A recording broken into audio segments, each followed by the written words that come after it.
Tout le monde sait que c'est interdit et pourtant certains ne résistent pas à l'envie de fumer pendant un concert, un comportement qui peut déranger certains spectateurs. Marie-Noël Dinan, vous êtes au Palais 12 où une campagne de sensibilisation est lancée dès ce soir.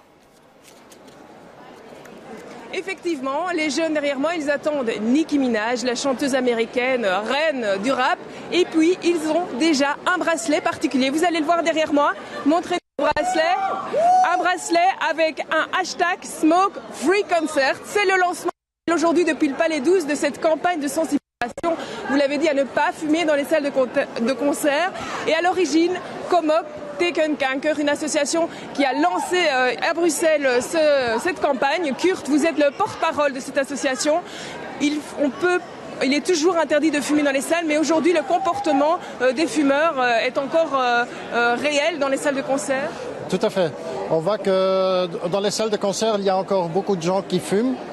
Pas dans chaque concert, mais quand même certains types de concerts, il y a plus de gens qui fument encore. Et pour les non-fumeurs, c'est aussi un problème de santé, pas seulement... Oui, on a eu un rappeur qui s'appelle Killer Mike qui avait à un moment demandé de ne plus fumer dans la salle lors de son concert puisqu'il était asthmatique.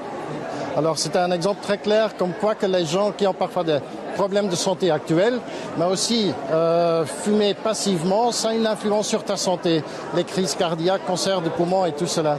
Alors il a fallu convaincre évidemment les responsables de salle. Est-ce que ça a été difficile ? Franchement, pas du tout. Ils étaient vraiment demandeurs de pouvoir participer. On a eu la participation de toutes les grandes salles ici en Flandre, à Bruxelles. Oui, le fait était vraiment positif. Alors l'idée n'est pas de culpabiliser les fumeurs, hein. C'est vraiment pour sensibiliser les gens. Tout à fait, d'une manière positive en fait. Que les gens qui fument dans les salles ont un petit signe des gens qui ne fument pas et qui souhaitent qu'ils éteignent leurs cigarettes, qu'ils font juste comme ça avec le bracelet pour montrer, écoutez, je préfère quand même que vous ne fumez pas quand je suis ici. Merci beaucoup Kurt, on le voit, hein, il y a des milliers de personnes qui sont attendues aujourd'hui. La plupart ont accepté ce bracelet sans problème. La moralité de l'histoire, ce soir, c'est le rock dedans et plus précisément le rap dedans et les clopes dehors.